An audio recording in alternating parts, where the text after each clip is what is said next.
अष्टावक्र गीता के तीसरे एवं अंतिम भाग को प्रारंभ करते हैं।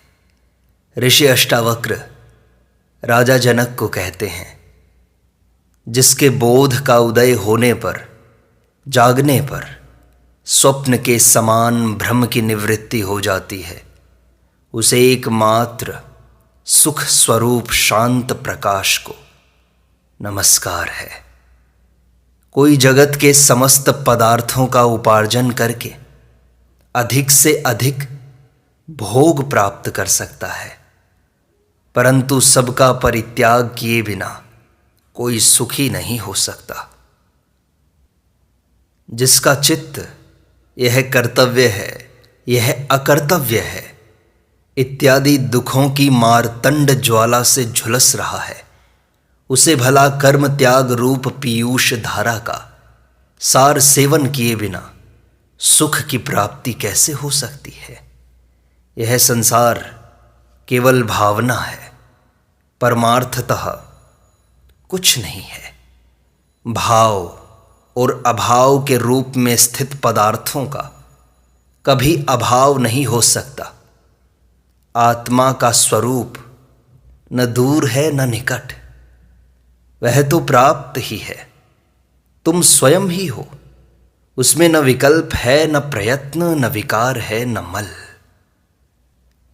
अज्ञान मात्र की निवृत्ति होते ही अथवा स्वरूप का ठीक ठीक बोध होते ही दृष्टि का आवरण भंग हो जाता है और तत्वज्ञ पुरुष शोक रहित होकर शोभायमान होते हैं। सब कुछ कल्पना मात्र है और आत्मा नित्य मुक्त है। धीर पुरुष इस बात को जानकर फिर बालक के समान क्या अभ्यास करे। आत्मा ही ब्रह्म है और भाव अभाव कल्पित हैं, ऐसा निश्चय होते ही काम ग्रंथियां शांत हो जाती हैं। फिर क्या जाने, क्या कहे और क्या करें।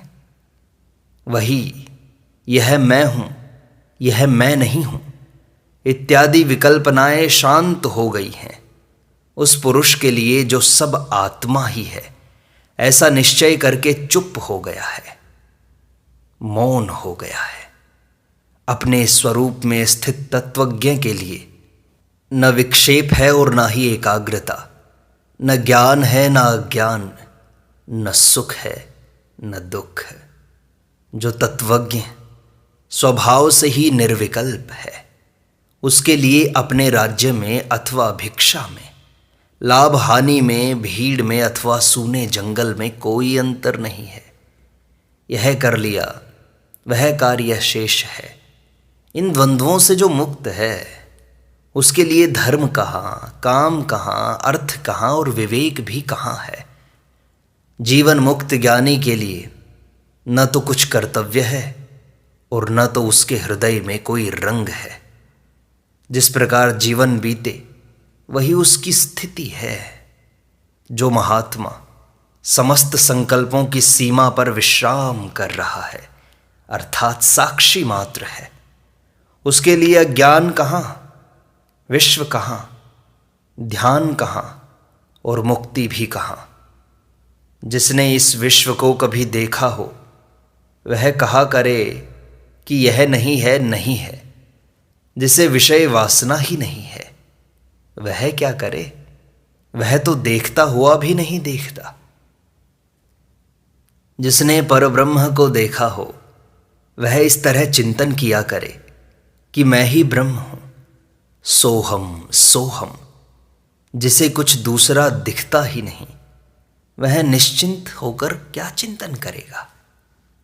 जिसने अपने स्वरूप में कभी विक्षेप देखा है वही तो निरोध करता है। जिस तत्वज्ञ पुरुष को कभी विक्षेप हुआ ही नहीं उसके लिए कुछ भी साध्य नहीं है। तत्वज्ञ पुरुष तो संसारियों से उल्टा ही होता है। वह लोगों जैसा व्यवहार करता हुआ भी अपने स्वरूप में न समाधि देखता है, न विक्षेप और न ही लेप। तत्वज्ञ पुरुष भाव और अभाव से रहित तृप्त एवं वासना रहित है। लोक दृष्टि से सीधा उल्टा बहुत कुछ करते रहने पर भी वह कुछ नहीं करता। ज्ञानी पुरुष वासना, आलंबन, परतंत्रता और अज्ञान के बंधनों से सर्वथा मुक्त होता है। जैसे वायु वेग से सूखा पत्ता हिलता डुलता उड़ता पड़ता है, वैसे ही प्रारब्ध से उस ज्ञानी पुरुष का शरीर। यह कर्म शरीर ने किया है, मैंने नहीं। मैं तो शुद्ध स्वरूप हूं। जिसने इस प्रकार निश्चय कर लिया वह कर्म करता हुआ भी नहीं करता। अज्ञानी निराधार आग्रहों में पड़कर संसार का पोषण करते हैं। ज्ञानियों ने समस्त अनर्थों की जड़ संसार सत्ता का ही सर्वथा उच्छेद कर दिया है। अज्ञानी को शांति नहीं मिल सकती, क्योंकि वह शांत होने की इच्छा से युक्त है, और इच्छा ही तो अशांति है। ज्ञानी पुरुष तत्व का दृढ़ निश्चय करके सर्वदा शांत मानस ही रहता है। जो आग्रह करता है उस मूर्ख का चित्त निरुद्ध कहाँ है। स्थित प्रज्ञ आत्माराम का चित्त तो सर्वदा स्वाभाविक ही निरुद्ध रहता है। कोई पदार्थ सत्ता की भावना करता है और कोई पदार्थों की असत्ता की भावना करता है। ज्ञानी पुरुष तो भाव और अभाव दोनों की भावना छोड़कर यूं ही मस्त रहता है।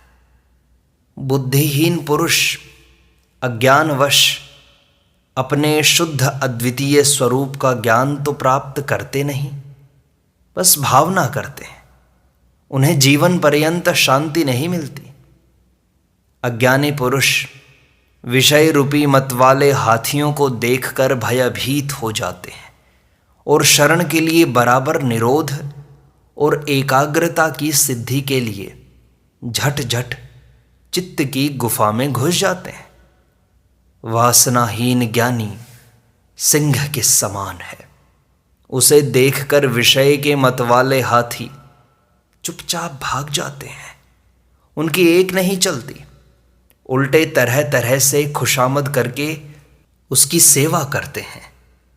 शुभ हो चाहे अशुभ, जो जब करने के लिए सामने आ जाता है तब वह उसे सरलता से कर डालता है। उसकी चेष्टा बच्चे के समान हो जाती है। स्वतंत्रता से ही सुख की प्राप्ति होती है। स्वतंत्रता से ही परतत्व की उपलब्धि होती है। स्वतंत्रता से ही परम शांति की प्राप्ति होती है। स्वतंत्रता से ही परम पद मिलता है। जब जिज्ञासु पुरुष अपने आप को अकर्ता और अभोक्ता निश्चय कर लेता है तब चित्त की समस्त वृत्तियां क्षीण हो ही जाती हैं। इसलिए स्थित प्रज्ञ पुरुष की स्थिति उच्छृंखल होने पर भी स्वाभाविक, विशेष, श्रेष्ठ है। अज्ञानी पुरुष की, जिसके चित्त में अनेक इच्छाएं भरी हैं, शांति, समाधि उसकी बनावटी होती है। सेवक, पुत्र, स्त्री, दौहित्र और सगोत्र के द्वारा हंसी उड़ाए जाने पर, धिक्कार देने पर भी तत्वज्ञ पुरुष के चित्त में तनिक भी विकार नहीं होता। लोगों की दृष्टि से प्रसन्न होने पर भी वह प्रसन्न नहीं होता और खिन्न होने पर भी खिन्न नहीं होता। उसकी उन आश्चर्य दशाओं को वैसे लोग ही जानते हैं। कर्तव्य बुद्धि का नाम ही संसार है। विद्वान लोग उसे ही नहीं देखते, क्योंकि वे शून्याकार, निराकार, निर्विकार एवं निरामय होते हैं। अज्ञानी पुरुष कुछ न करता हो तब भी क्षोभवश सर्वत्र व्यग्र ही रहता है। कुशल स्थित प्रज्ञ पुरुष बहुत से काम करता हुआ भी शांत रहता है। मूढ़ पुरुष की निवृत्ति भी होती है और प्रवृत्ति भी। स्थित प्रज्ञ की प्रवृत्ति भी निवृत्ति का फल देती है। अज्ञानी पुरुष प्रायः गृह, द्रव्य आदि पदार्थों से वैराग्य करता है, परंतु जिसका देहाभिमान नष्ट हो चुका है उसके लिए कहाँ राग कहाँ विराग। अज्ञानी की दृष्टि सर्वदा भाव या अभाव में लगी रहती है। तत्वज्ञ पुरुष की दृष्टि तो दृश्य को देखते रहने पर भी अदृष्टि ही है। स्थित प्रज्ञ पुरुष सर्वदा आकाश के समान निर्विकल्प रहता है। उसकी दृष्टि में संसार कहाँ, उसका भान कहाँ, उसके लिए साध्य क्या और साधन क्या। बहुत कहने से क्या लाभ। स्थित प्रज्ञ तत्वज्ञ भोग और मोक्ष दोनों के प्रति आकांक्षा रहित होता है और सदा सर्वत्र राग द्वेष से रहित होता है। महत तत्व से लेकर संपूर्ण दृश्य द्वैत रूप जगत नाम मात्र का पसारा है। शुद्ध बोध स्वरूप तत्वज्ञ ने जब इसका परित्याग कर दिया तब भला उसका क्या कर्तव्य शेष रह गया। संसार का पर्यवसान है बुद्धि। अपने स्वरूप में बोधा, बुद्धि, बोध्य की त्रिपुटी माया मात्र प्रतीत हो रही है। इस तत्व को जानने वाला पुरुष काम, ममता और अहंकार से रहित होकर शोभा पाता है। जो तत्वज्ञ विविध ताप से रहित अपने अविनाशी स्वरूप को जानता है उसके लिए विद्या कहाँ, विश्व कहाँ, देह कहाँ और अहमता ममता कहाँ। आत्मज्ञान से जिसकी कर्म वासना गल गई है वह लोक दृष्टि से कर्म करता रहे तो भी उसके कुछ करने अथवा कहने की कोई आवश्यकता नहीं रहती। जो स्थित प्रज्ञ सर्वदा निर्विकार अतएव निरांतक है उसके लिए अज्ञान कहाँ, ज्ञान कहाँ, त्याग कहाँ, कुछ कहाँ, न कुछ कहाँ, सब बराबर है। स्थित प्रज्ञा का स्वभाव अनिर्वचनीय होता है। वास्तव में तो वह स्वभाव से रहित है। उसको धैर्य भी नहीं होता, विवेक भी नहीं होता और निर्भयता भी नहीं होती। स्थित प्रज्ञ पुरुष के लिए न स्वर्ग है न नरक, और तो क्या जीवन मुक्ति विदेह मुक्ति भी नहीं है। इस संबंध में बहुत कहने से क्या लाभ। वस्तु तत्व के साक्षात की दृष्टि से कुछ भी तो नहीं है। स्थित प्रज्ञा का चित्त ऐसा शीतल रहता है मानो अमृत ही लबालब भर रहा हो। न वह लाभ की अभिलाषा करता है और न ही हानि का शोक। स्थित प्रज्ञ पुरुष न संत की स्तुति करता है न दुष्ट की निंदा। वह दुख एवं सुख में सम रहता है, अपने आप में ही तृप्त रहता है और वह अपने लिए कुछ कर्तव्य नहीं देखता। स्थित प्रज्ञ न संसार से द्वेष करता है और न तो आत्म दर्शन ही करना चाहता है। वह हर्ष एवं रोष से रहित हो जाता है। वह न तो मृत है न जीवित। जो पुत्र, स्त्री इत्यादि के प्रति स्नेह रहित है, विषयों के प्रति निष्काम है और अपने शरीर के लिए भी निश्चिंत है, जिसे अगले क्षण के लिए किसी वस्तु की आशा नहीं है, वही ज्ञानी शोभायमान होता है। जहाँ सूर्यास्त हुआ वहाँ सो गया, जहाँ मौज हुई वहीं विचर गया, जो सामने आया उसी में वर्त लिया। तात्पर्य है स्थित प्रज्ञ सर्वत्र संतुष्ट होता है। ज्ञानी पुरुष अकिंचन, स्वच्छंदचारी, निर्द्वंद्व और संदेह रहित होता है। वह किसी भी पदार्थ में आसक्त नहीं है। वह तो केवल विकार रहित विहार करता है। स्थित प्रज्ञा की हृदय ग्रंथि खुल जाती है।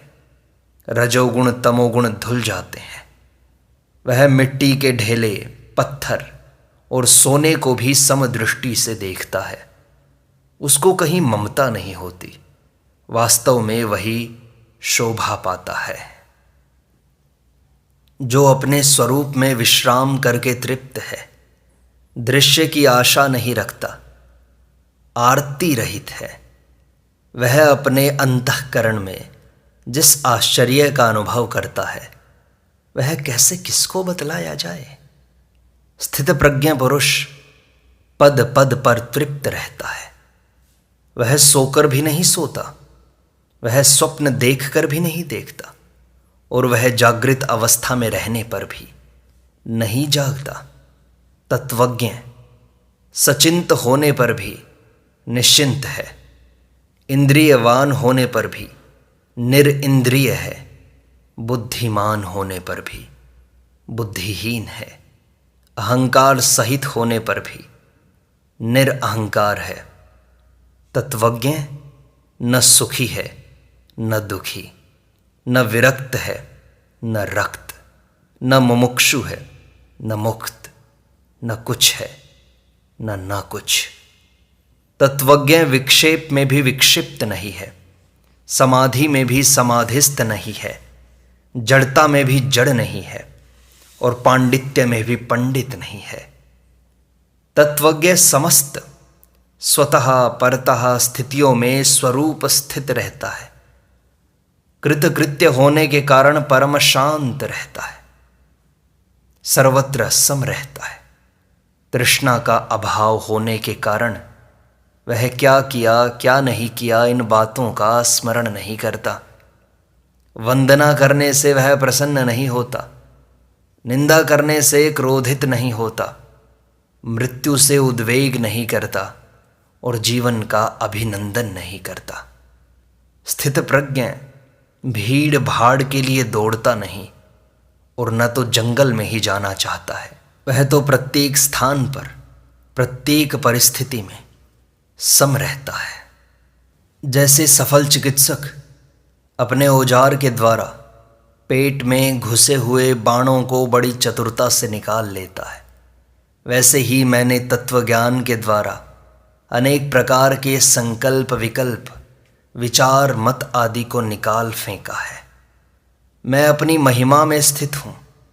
मेरे लिए धर्म कहाँ, काम कहाँ, अर्थ कहाँ, विवेक कहाँ, और तो क्या द्वैत कहाँ और अद्वैत कहाँ।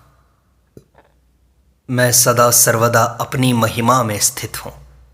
मेरे लिए भूत भविष्य तथा वर्तमान रूप काल कहाँ, देश कहाँ। मेरे लिए आत्मा अनात्मा, शुभ अशुभ, चिंता एवं अचिंता का अस्तित्व ही कहाँ है।